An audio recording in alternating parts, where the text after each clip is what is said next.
It starts like any other quiet morning in a small town, fog hanging low, streets half asleep, and nothing but the sound of distant tires on wet pavement.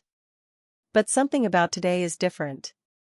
At the corner of the same bus stop where it all began, she's standing there again. Same sidewalk. Same street. But she's not the same. 5 years ago, this is where her life was ripped apart. A white cop pulled her off a bus, accused her of something she didn't do, and made sure she paid the price. They thought they had erased her. Locked her up. Silenced her for good. But now, she's back, and this time, she's holding something that changes everything. A badge. A real one. One that gives her the power to face the man who tried to crush her. And when he sees her standing there, calm and still, it hits him harder than any courtroom ever could. This isn't just a return. It's a reckoning. The morning air was cold and heavy, like it hadn't fully woken up yet. A soft layer of fog hung over the streets, making everything feel slower, quieter. At the corner of Main and Ellis, the old bus stop looked almost forgotten, chipped paint on the bench, a rusty signpost leaning slightly, a vending machine that probably hadn't worked in years. Naomi stood there, still as stone. Gray hoodie, backpack over one shoulder, eyes fixed on the road ahead. She didn't move. Didn't fidget. Just waited. A few other people were around, an older man with a cane, a woman sipping coffee, a teenage boy looking at his phone, but it was like the air shifted when she showed up. Some glanced at her, curious. Others stared, unsure. No one said anything, but you could feel it. Something about her presence made the space feel tighter. Heavier. She had been gone for years, and most of them didn't even recognize her anymore. But she remembered everything. Every sidewalk crack. Every whisper. Every second of what had been done to her on this very spot. And now, she wasn't just waiting for a bus. She was waiting for him. The sound of the engine came first, low, steady, familiar. Naomi didn't turn her head, but she knew that sound better than most. A black and white patrol car rolled up slowly to the curb, tires crunching over damp gravel. The door opened, and out stepped Officer Rick Holloway, just like she knew he would. Same puffed-up chest. Same polished badge. Same walk like he owned the street. For a split second, he froze when he saw her. Recognition hit him like a slap, but he covered it fast, too fast. Well, he muttered loud enough for the others to hear. Didn't expect to see you back here. Naomi said nothing. Didn't blink. Didn't move. That silence got to him. Rick wasn't used to being ignored, especially not by someone like her. He stepped closer, voice louder now, asking questions she didn't answer. The people around them stopped talking. Even the teenager put down his phone. It was like time paused. Rick tried to pull rank, accused her of loitering, told her to move along. She stayed still, calm, just said she was waiting for the 7 o'clock bus. His smile turned sharp. You got ID? He asked. That was always his thing, push just far enough until someone snapped. But Naomi didn't snap. Not this time. 5 years ago, Naomi was just a college student heading home after a late study session. It was raining that night, and the city bus was nearly empty. She had her headphones in, her notes in her lap, and her mind on finals. She didn't notice the man who got on a few stops later, Rick Holloway, off-duty but carrying the same bad attitude he always did. He walked straight toward her and demanded she move. She looked around, confused, there were more than enough empty seats. She asked why, calmly, but that was all it took. He raised his voice, called her aggressive, and within minutes, had her pulled off the bus. No badge, no warning, just force. The driver didn't ask questions.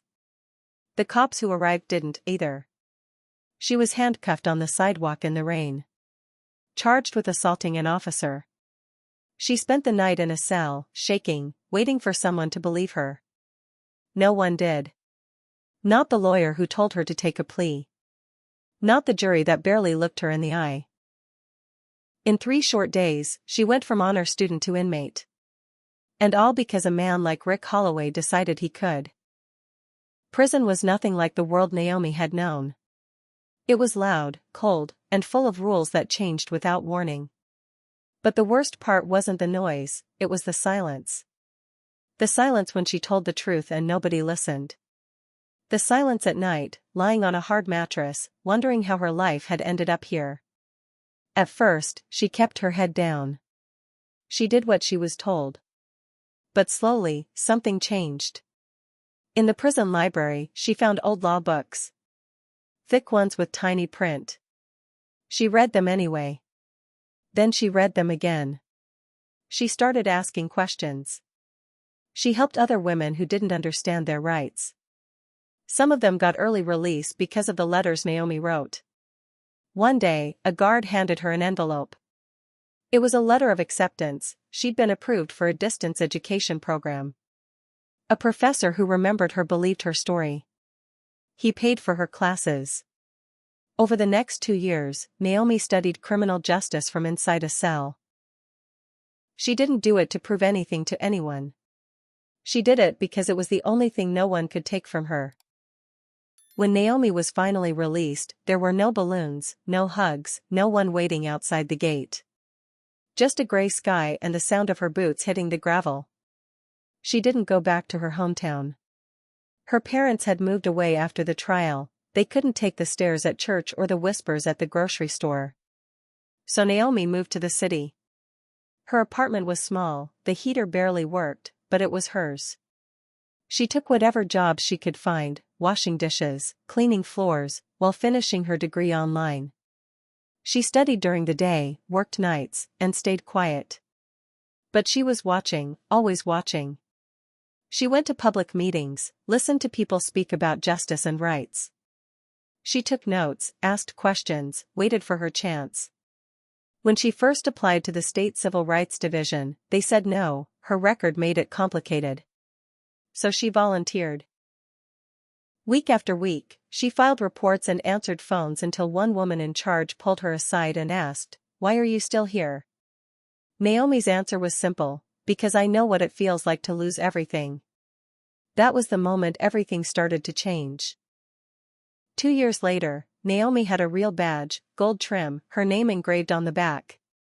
It didn't erase the past, but it gave her something she hadn't felt in a long time, power, the kind that came from knowledge and purpose. She didn't ask for attention. She kept her head down and did the work. Then one afternoon, while going through case files, a name stopped her cold, Rick Holloway. Still in uniform. Still working the same streets. Still getting away with it. The reports were all the same, complaints ignored, witnesses silenced, victims too scared to speak. Naomi stared at the screen, heart pounding. She could have handed it off. Could have walked away. But instead, she typed her name into the assignment request. When her boss asked if it was personal, she said, "Closer than anyone else will ever get." 2 weeks later, she was standing on that same sidewalk where it all started. But this time, she wasn't scared. She wasn't broken. She wasn't asking for justice. She was there to deliver it. When Naomi pulled out her badge, the entire bus stop went silent. It wasn't just the medal and the ID, it was what it meant. Rick Holloway froze. He blinked like he couldn't believe what he was seeing. This wasn't the girl he dragged off a bus 5 years ago. This was a state investigator, and she had come back not with anger, but with proof. She told him straight, she wasn't breaking any laws, but if he kept pushing, she'd report him for interfering with an official investigation. A teenager nearby had already started recording. The camera was steady, pointed right at them. Rick's confidence cracked. He looked at the crowd, nobody was on his side. Not anymore. One woman near the vending machine whispered, "That's the girl from the case, isn't it?" Another nodded. The old man with the cane stepped forward and said, "She didn't do anything wrong then, either." Rick tried to argue, but his voice had lost its weight. Naomi didn't raise hers. She didn't need to. Truth was doing all the talking. By the time the video from the bus stop hit the internet, it was too late for Rick Holloway to control the story. People started talking, first in whispers at the diner, then louder at the barbershop, the school, even church. The name Naomi Reed, once pushed aside, was now being spoken with respect. Some said they always felt something wasn't right about her case. Others admitted they never paid attention before, but now they couldn't look away. Rick was placed on leave. His badge taken. No press conference. No farewell. Just silence. Naomi didn't ask for credit. She went back to work, filed her reports, stayed focused. But the town had changed. And when they asked her to speak at the first community meeting for police reform, she said yes. Not to be celebrated, but to be heard. She stood at the front of the room and told the truth. No shouting, no anger, just calm, steady words that cut deeper than any headline. People leaned in, not because she was loud, but because she was right. Naomi never wanted her name on a building. She didn't do any of this for attention. But when the town decided to turn the old bus stop, the same place where everything had gone wrong, into a community justice center, they asked if it could carry her name. At first, she said no. Then she made one request: if they were going to build it, it had to be built by the people, for the people. Local workers, local artists, every piece of it. 6 months later, the Naomi Reed Justice Center opened its doors. The crowd was big: neighbors, families, students, even people who once looked the other way. She didn't cut the ribbon. She handed the scissors to the old man with the cane, the one who spoke up when no one else did.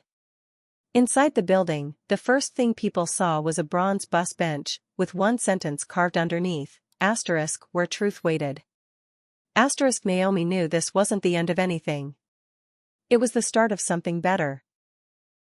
Not just for her, but for anyone who's ever been told to sit down and stay quiet.